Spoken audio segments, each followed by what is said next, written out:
Pemerintah Iran dilaporkan menutup sebagian besar wilayah udaranya di tengah meningkatnya ketegangan regional setelah Amerika Serikat mengerahkan jet tempur ke Qatar.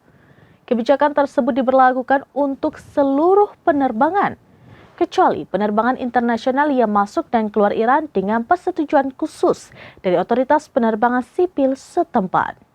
Berdasarkan data layanan pelacak penerbangan global, Iran mengeluarkan pemberitahuan penutupan wilayah udara selama beberapa jam. Sebelum akhirnya dibuka kembali pada hari yang sama 15 Januari 2026.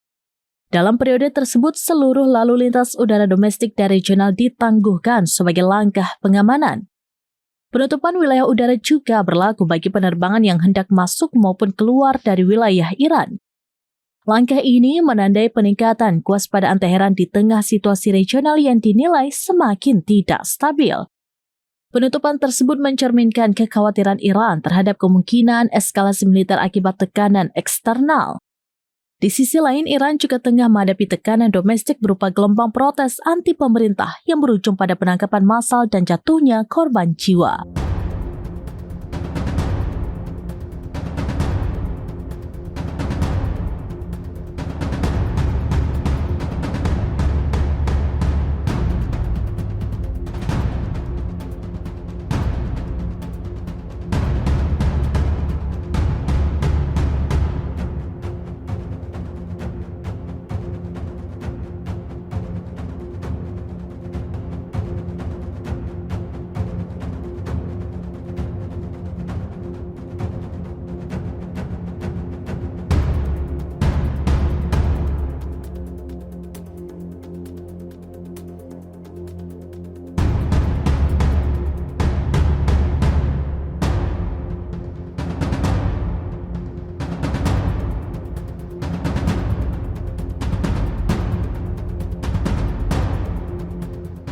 Demikian informasi terkini Syederalun, saksikan terus beragam informasi lainnya. Coba like dan share seluruh akun serambinis.com.